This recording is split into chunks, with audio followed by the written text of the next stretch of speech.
The winter afternoon hung heavy with a dull, metallic sky, as though London itself wished to look away from the shame being prepared beneath it. Lady Marian Ashcombe stood at the edge of Harrington Square's raised pavilion, her gloved hands clasped tightly before her breath thin with the cold and with the humiliation she fought desperately to conceal. She had known sorrow in her 40 years, death, debt, loneliness, but nothing quite like this public reckoning, arranged politely under the disguise of a charity arrangement auction. Each year, society called it benevolence. Everyone else knew it for what it was, the discreet purchasing of ruined women under the banner of philanthropy.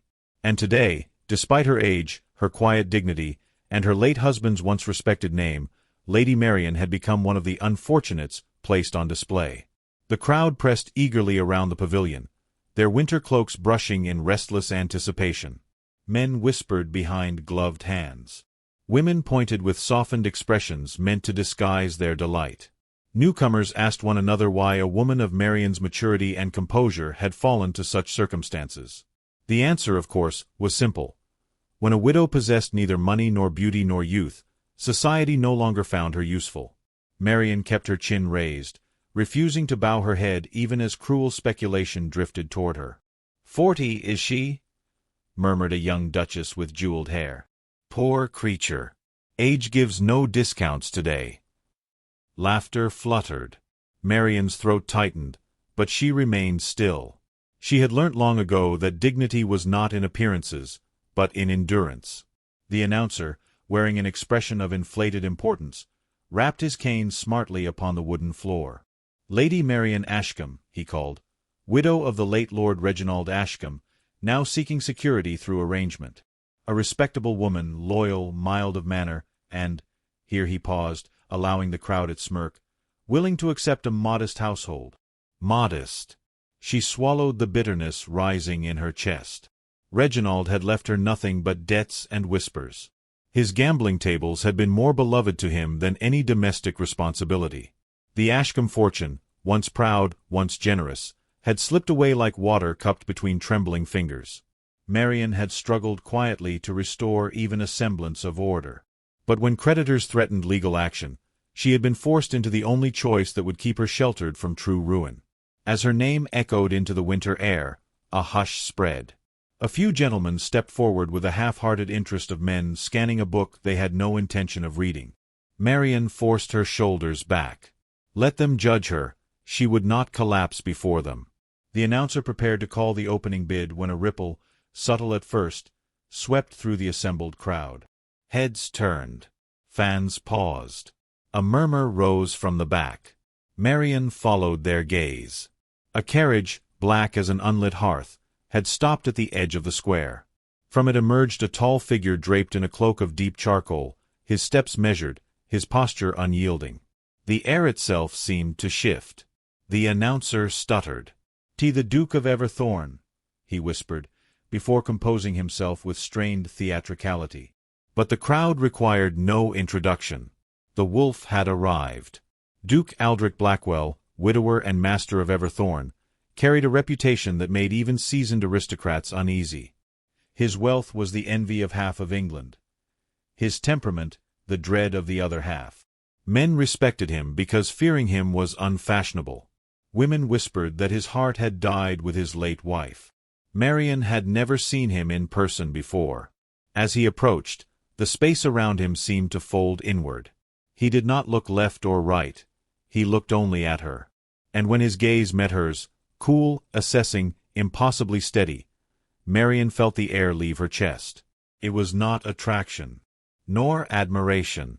It was the unsettling sensation of being examined by someone who saw too deeply. The announcer cleared his throat. "Shall we begin the bidding at £20? Silence. Then Aldrich Blackwell spoke. 50. The number struck the square like distant thunder. Gasps scattered. Even the wind seemed to pause. Marian stared at him, stunned. No one, not even a younger beauty, received such an opening bid. £50 was not an offer. It was a claim. The announcer regained his wits. £50 offered by His Grace. "Do we have 55? Called a voice, familiar, urgent. Marian's breath caught. Captain Robert Langford, her childhood companion and dear friend of her late brother, stepped forward through the crowd. His coat was worn, travel-stained, but his eyes held unwavering determination. They locked with Marian's, offering something she had not felt in months: comfort. Aldrich Blackwell did not turn, but a flicker of interest touched his expression. 70. The crowd erupted. Robert clenched his fists. 75. The Duke's reply, cool as winter rain, followed instantly. 100. Shock rippled across the square. Marian swayed. Never in the auction's long, cruel history had a bid climbed so high so quickly. Robert's jaw tightened. He opened his mouth, but she saw the defeat in his eyes before the words formed. He had spent every coin he possessed merely traveling back from Portsmouth. Marian wished he would not bankrupt himself further. She shook her head very slightly. His breath faltered. The announcer lifted the cane. £100 going once, going twice. The cane struck wood. Sold. The word wrapped around Marian like a chain. The crowd burst into chatter. Marian's knees weakened, but she refused to fall.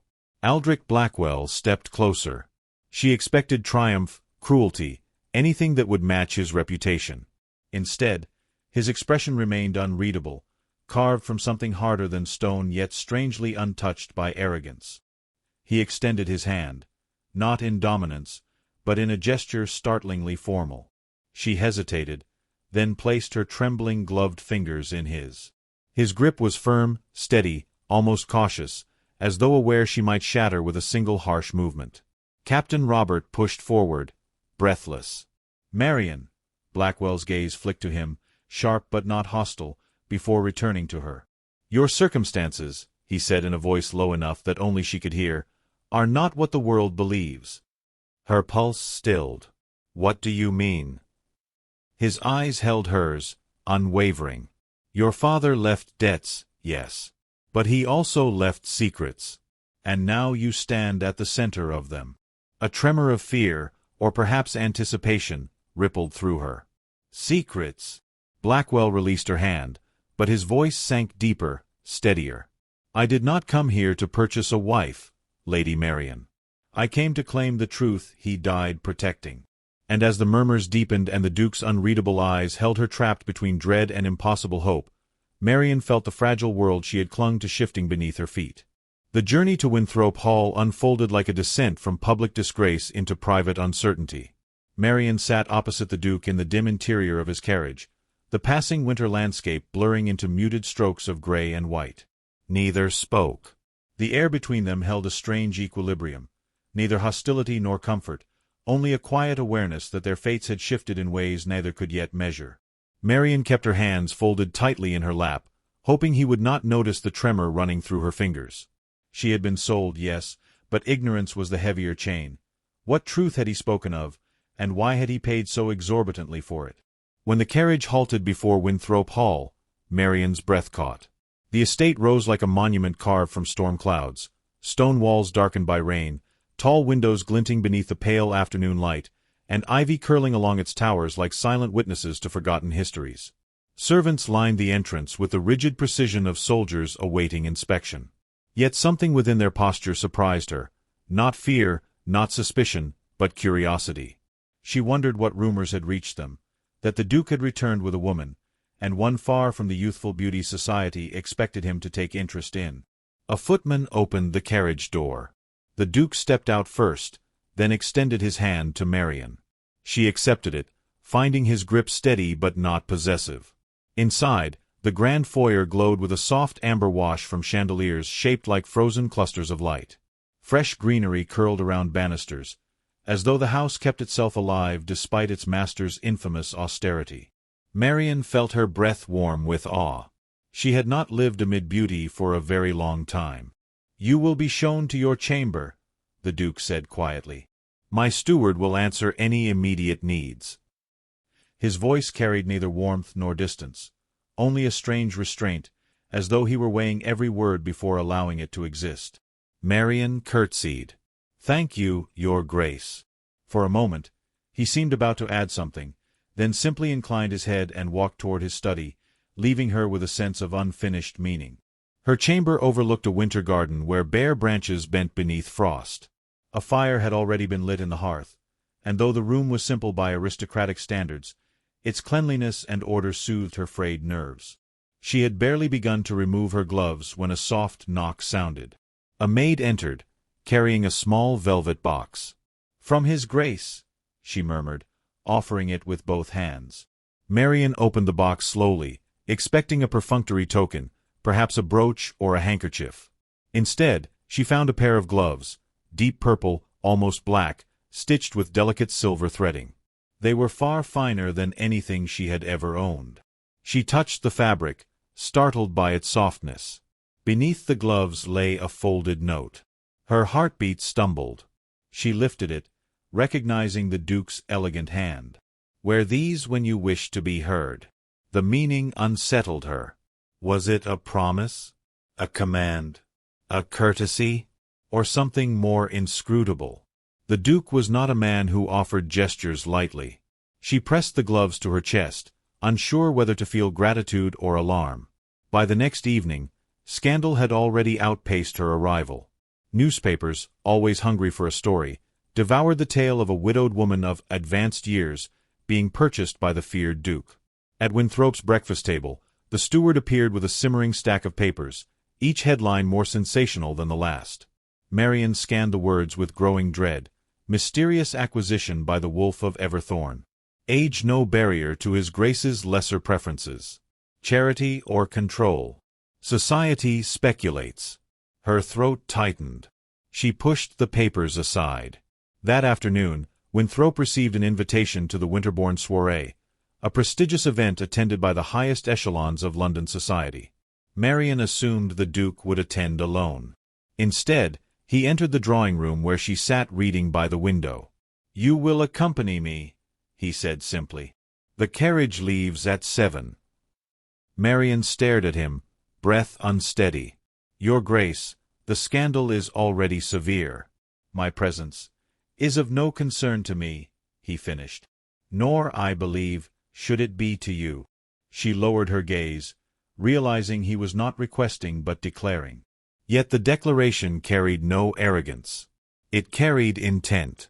When evening arrived, Marian dressed in the one gown she still possessed that could pass as elegant, a muted gray silk, modest in cut but softened by delicate lace at the sleeves.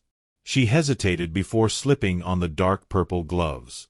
They shimmered faintly in the candlelight, transforming her simple attire into something almost striking. Perhaps she needed to be heard tonight. The ballroom glowed like a world carved from crystal. Musicians played beneath gilded arches, and the air buzzed with gossip. Marian felt the weight of countless eyes sweeping over her the moment she entered on the Duke's arm. Laughter softened into whispers. Younger women stared, assessing her as though she were an oddity. A few covered their mouths in poorly disguised amusement. She wished she could disappear, but the Duke walked beside her with an indifference to their reactions that bordered on defiance. Near the center of the ballroom, a cluster of young debutantes exchanged smirks as Marian passed. One of them, golden-haired, barely 20, whispered loudly, "Imagine being purchased at her age." The words stung. Marian's breath wavered. She turned her gaze toward the floor, wishing she had not come. Then the Duke stopped. He turned fully toward her, ignoring every other person in the ballroom. His voice was low but carried effortlessly across the polished air. "Lady Marian," he said, "permit me your company for the remainder of the evening." Gasps fluttered like startled birds. He continued, eyes steady upon hers. "Others may look, but they shall not command." Marian stared at him, shaken. His tone held no mockery, only a quiet conviction that unsettled her defenses. He offered his arm. Slowly, she accepted. As they moved through the ballroom, whispers rose behind them like smoke, some scandalous, some envious. Marian felt the room tilting around her, the weight of her shame shifting into something more complex, something dangerous. The Duke walked with the calm assurance of a man untroubled by public opinion, and Marian sensed that every step he took beside her carried meaning she could not yet decipher. She should have felt safer. Instead, an inexplicable vulnerability crept beneath her ribs. Why had he done this? What did he seek from her? And why did he look at her, as he did now, with a quiet intensity that suggested he was listening for something she had not yet spoken? And then, as she searched his expression for answers he would not give, a messenger approached the Duke with a sealed envelope. Blackwell opened it, eyes narrowing almost imperceptibly. He folded the letter, slipped it into his coat, and offered Marian a reassuring nod far too gentle for a man known as a wolf. He did not tell her what it said, but she saw the tension in his jaw, and she knew, whatever truth he had spoken of at the auction was no longer distant. It had arrived, and it had her name written upon it. She did not realize how long she had been staring at the Duke's token until the candle burned low enough to singe the rim of its brass holder. The ballroom had emptied hours ago. The corridors beyond the guest chamber held only the faint shiver of wind brushing past the drapes. But Amara could still hear the echo of his voice, quiet, decisive, almost too controlled to be natural, as he had claimed her bid with the highest token in the hall. She had believed he took her out of curiosity or, worse, cruelty. Now, as she held the token between her fingers, a cold truth clawed at her. He had seen something in her shame that no one else had cared to see. She rose from the velvet chair and began pacing, unable to steady the tremor in her breath. The room was comfortable, draped in muted blues and creams, but comfort only sharpened her sense of displacement.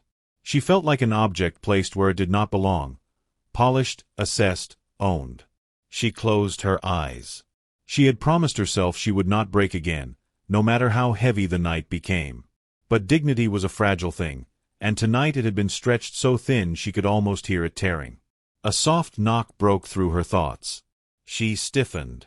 Only one person would come to her at such an hour, and only one person had the authority to insist on her opening the door. She hesitated, wondering if refusal was even possible. Then she stepped forward, bracing herself as she lifted the latch. He stood alone in the hallway. The Duke of Rivenhall looked different without the ballroom's golden lights. His presence was quieter, darker, as though stripped of every social expectation except one, truth. He held no cane, no gloves, no observers. Only that unreadable expression that made her wonder if he felt more than he allowed himself to show. "May I come in?" His voice was steady, but not cold. She nodded, stepping aside only because her body obeyed before her mind could resist. He entered, and the room shifted around him. She shut the door and tried not to notice how small the chamber now felt. "I assume," she said, folding her arms to shield the trembling, "you've come to discuss terms. Is that not what men do after they purchase something?" He turned toward her fully. "You are not something." Her breath caught at the sharpness of his tone. It was the first real fracture in his composure she had witnessed. "I won a bid," he continued quietly, "not a body." "Then why bid at all?" The words slipped out, tinged with a bitterness she did not bother to hide. "Why throw your token at me like some wolf circling an injured fawn?" He looked at her for a long moment. The weight of his silence pressed into her ribs. Then he exhaled, slow and controlled, as if letting go of a thought he had wrestled with for hours. "Because," he said, "I could not watch you be handed to a man who meant you harm." Her pulse stumbled. "Harm? Yes." His jaw tightened. Lord Fenwick's intention was not subtle. The way he looked at you, triumph paired with cruelty. I recognized it. I've seen it before. Amara stared at him, struggling to stitch her thoughts together. Fenwick had always been unpredictable, but she had believed he merely despised her family, not her personally. The revelation unsettled her, loosening fears she had buried for years. Still, she forced herself upright, keeping her tone steady. "You could have warned me. Instead, you bought me." His eyes softened, almost imperceptibly. "I did not want you indebted to me. I wanted you safe." Her throat tightened. She hated how deeply the words struck, how part of her longed to believe them. But trust was a luxury she no longer owned. "You don't know me," she whispered. "You don't know what safety even means to me." "Then tell me." He moved only a step closer, not enough to invade, just enough to invite. "Tell me what they did to you that made you carry shame that was never yours." Her defenses rose instinctively. She shook her head. "You ask for truths I've spent years burying." "You don't need to give them to me," he said softly. "Only to yourself." The gentleness in his voice unraveled something inside her. She dropped her arms and turned away, unsure whether the sting in her eyes came from anger or the closeness of a confession she had never spoken aloud. "When I was 14, she began, surprised when the words obeyed her, "my mother died, and my father remarried within months. My stepmother, she did not want me. Not in her house, not in her family, not in any room where she could see a shadow of the woman she could never replace. She diminished me piece by piece until I learned how to disappear on command." Her breath wavered, but she continued. "And when I did not disappear quickly enough, she reminded me of the debt I owed her. Every dress, every lesson, every meal, itemized as though my existence were a ledger she intended to balance by marrying me off to the highest bidder." The Duke listened without moving, his face unreadable but his posture wholly attentive. She felt no pity from him, only understanding. It was startling how deeply that steadiness grounded her. "When they announced the auction token," she said, swallowing hard, "I knew she would push me forward. I just didn't expect the humiliation to feel so final." "It wasn't final," he said quietly. "You walked away from that stage." She let out a hollow laugh. "Only to land in another cage."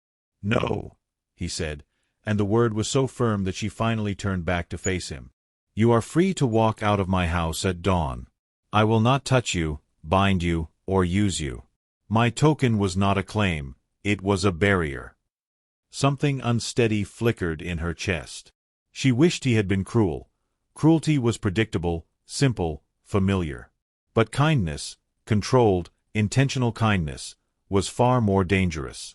"Why?" she asked, barely breathing the word.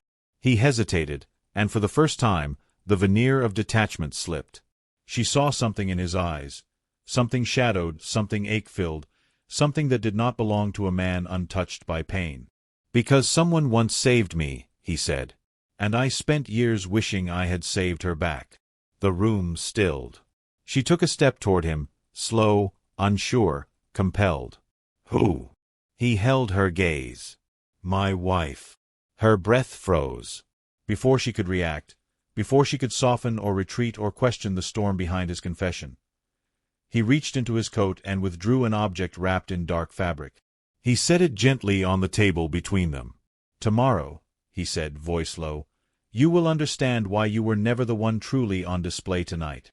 And with that, he turned toward the door, leaving her staring at the wrapped object she didn't dare touch, because the weight of it felt like the beginning of a truth that could shatter everything. Amara did not sleep. She sat in the dim light of dawn, staring at the wrapped object the Duke had left on the table, its edges sharp against the smooth cloth. Every few minutes she reached toward it, then pulled her hand back as though it were a flame she wasn't ready to touch. The silence felt weighted, as if the entire estate were holding its breath with her. The Duke had spoken of his wife with such quiet devastation that the memory clung to Amara like fog, refusing to lift. She wondered what grief had shaped him, what guilt he carried, and why that burden had anything to do with her. By the time the sun finally broke over the gardens, she could no longer avoid the revelation waiting before her. She pulled away the cloth with deliberate slowness, and gasped. A small portrait rested beneath, painted with haunting precision. A woman stared back at her, delicate features, solemn eyes, a stillness carved from sorrow. She wore the exact gown Amara had been placed in for the auction. The neckline, the embroidery, even the fall of the sleeves, every detail matched. But the most unsettling resemblance was not in the dress. It was in the woman's face. Not identical, but painfully close. A stranger who could have been her older sister or even a shadowed version of her own reflection. A cold chill crept through her. She traced the faint cracks in the varnish, feeling the distance between the woman's life and her own. A whisper escaped her. "Why me?" Footsteps stirred behind her. She turned sharply. The Duke stood in the doorway, his expression unreadable. He entered with a slow, steady gait, as though bracing himself for her reaction. The early light cast long lines across his features, softening nothing. He looked like a man walking back into the ruins he had once fled. "You've seen her," he said quietly. She nodded, unable to form words. He moved closer. "Her name was Ilara." Amara repeated the name silently, tasting the echo of its sorrow. "Your resemblance is not perfect," he continued, "but unmistakable to anyone who knew her." Her throat tightened. "Was that why you bid on me?" "Partially," he admitted. "Not because of the likeness alone, but because when I saw you on that stage, I saw the same fear she once carried. The same humiliation she endured at the hands of those who believed her powerless." Amara pressed a hand against the table to steady herself. "She was auctioned?" His jaw tightened. "Not in a ballroom. Not with tokens. But she was forced into a marriage she could not refuse, and I was too late to stop it." Pain flickered across his face, raw, unguarded.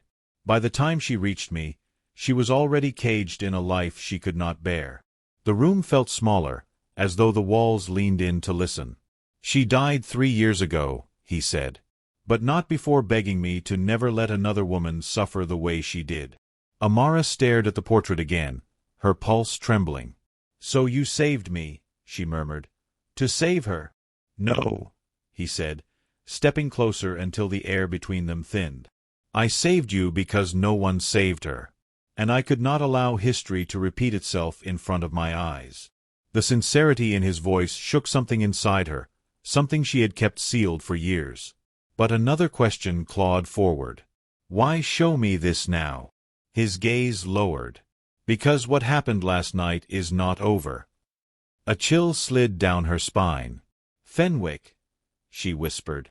"Yes." He placed a sealed letter on the table beside the portrait. "He sent this before sunrise." With trembling fingers, she opened it. The handwriting was familiar, rigid, practiced, cruel. Each sentence was a blade. Fenwick accused her of deceit, threatened scandal, and demanded she be returned to him under the claim that the token was rightfully his, that the Duke had intervened unlawfully, that her presence in Rivenhall Manor was evidence of moral corruption. Amara's breaths grew shallow. "He wants to destroy me. He wants to punish me," the Duke countered darkly. "Using you." She felt suddenly unsteady. "What will you do?" His voice deepened. "What I should have done years ago, face the man who thrives on breaking what he cannot possess." Fear rose in her chest. "He won't come alone. Neither will I." She looked at him, searching for the truth beneath his resolve. "Why risk everything for me?" His answer came so quietly it nearly vanished into the morning air. "Because saving you is the first choice I am making without regret." The words struck her with such force that the room seemed to tilt. She turned away, overwhelmed. "You don't know me well enough to make a vow like that." "I know you carry your wounds with dignity," he said.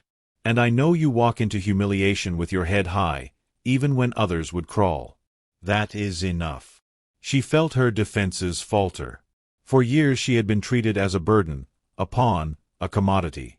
Hearing herself spoken of with respect felt foreign, dizzying. "What do you need from me?" she asked. "Only honesty," he replied. "I will not make decisions for you. If you choose to leave this house and face Fenwick alone, I will not stop you. If you choose to remain under my protection, I will honor that choice without claiming anything from you."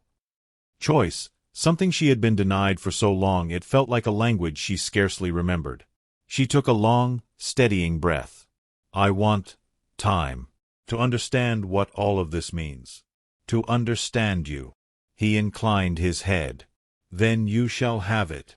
She looked down at the portrait again, at Ilara's sorrowful eyes. "She mattered to you." "She matters still," he said. "But not in a way that diminishes you." The sincerity in his tone warmed her, settling the storm inside her just enough for breath to return.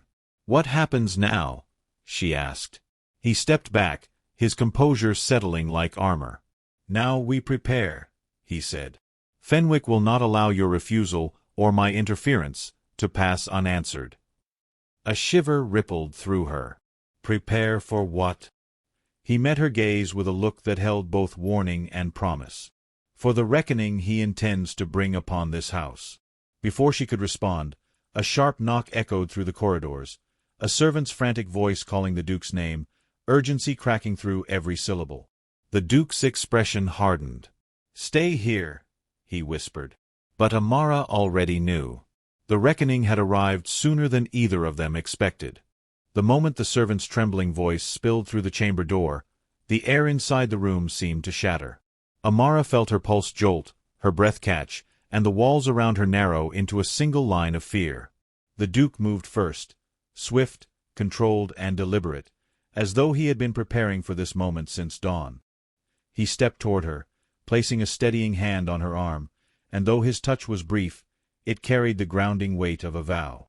"You will not face him alone," he murmured. "Not again." She nodded, unable to speak, but her fingers closed tightly around his sleeve before falling away, a silent plea not to leave her behind. He understood without words. Together they stepped out of the chamber and into the corridor, where lanterns flickered against the morning gloom like nervous hearts. The manor felt different, less like a sanctuary and more like a battlefield waiting for an enemy's first strike. Footmen lined the hall, standing stiffly as the Duke passed. None dared meet Amara's eyes.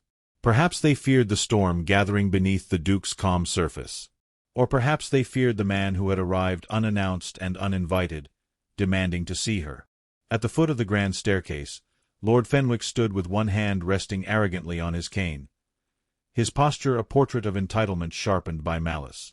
He did not look like a man pleading for justice. He looked like a man ready to claim a prize he believed was rightfully his. The moment his gaze landed on Amara, a cold smile sliced across his face. "There she is," he said, his voice smooth with venom. "The runaway who imagines she can choose her fate." The Duke descended the stairs with the quiet authority of a man accustomed to command. Amara followed a step behind, her hands clasped tightly before her to conceal their tremor. When they reached the landing, the Duke positioned himself half before her, not blocking her, but shielding her as though preparing to absorb the first blow. "You arrived without invitation," the Duke said, his voice low and edged with steel. "State your purpose and then remove yourself from my estate." Fenwick laughed softly. "My purpose? I should think that is obvious." He lifted his cane and pointed directly at Amara. "She belongs to me." Amara flinched, but the Duke did not move.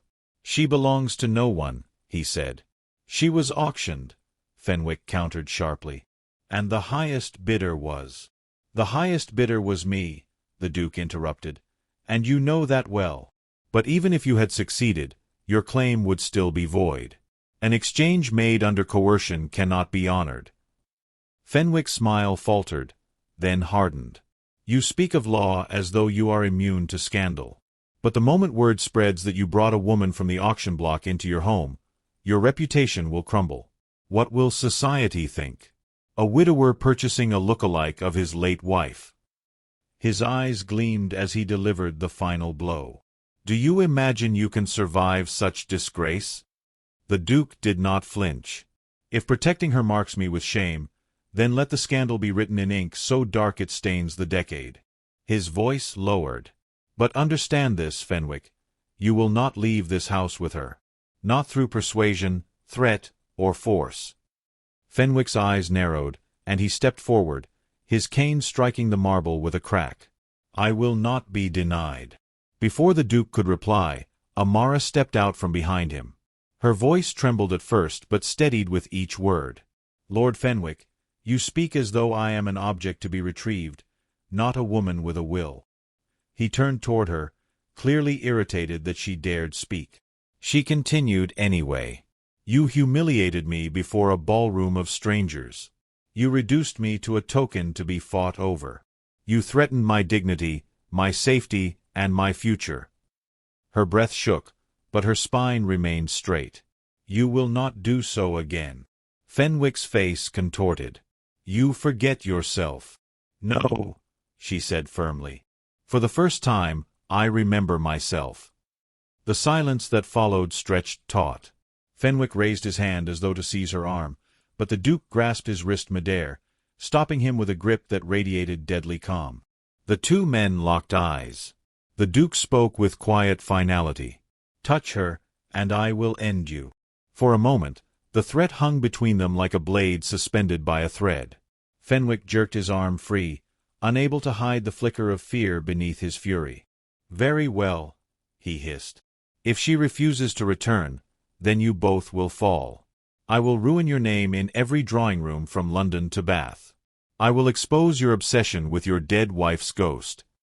His gaze shifted to Amara. "And I will see you cast from society, stripped of every last shred of respectability." Amara struggled to breathe. The Duke's hand brushed her back in silent reassurance. "Say what you must," the Duke replied, his voice like distant thunder. "But know that you will be speaking alone. I will not defend myself. I will defend her." He paused, then added, "Even if I must defend her against the world." Fenwick scoffed. "Grand words for a man who will soon be without allies." "You assume I need them." Something in the Duke's expression, some unyielding truth, made Fenwick retreat a half-step. Anger replaced fear. "This is not over," he spat. "I will return." He turned sharply and strode toward the door, his cane echoing like a curse upon the floor. With one final look, burning with thwarted possession, he vanished into the morning light. The doors closed behind him. Silence swept through the hall, leaving Amara trembling with the enormity of what had just unfolded. The Duke turned to her slowly, as though afraid she might collapse. "You are safe," he whispered, though his own breath shook. "He cannot command you. Not now. Not ever." Amara felt a tear escape, sliding warm down her cheek. "You risked everything," she murmured. "I risked nothing worth more than you." The words landed like a revelation inside her chest, cracking open a place she had kept locked for years. She stepped closer, her voice barely more than breath. "And what do you offer now?" He met her gaze, his eyes dark with a tenderness he did not try to hide. "A choice," he said softly. "Not a claim, not a command, only a choice." He lifted her hand gently, reverently. "If you walk away from this house, I will ensure your safety. But if you choose to remain," his voice deepened, "then I will spend the rest of my days proving that you were never a purchase, never a shadow, only a woman I came to care for in ways I cannot deny." Her heart thudded painfully, beautifully. Outside, the first light of the sun touched the windows, glowing like an omen. "I choose to stay," she whispered. And for the first time, the Wolf of Rivenhall allowed himself to breathe.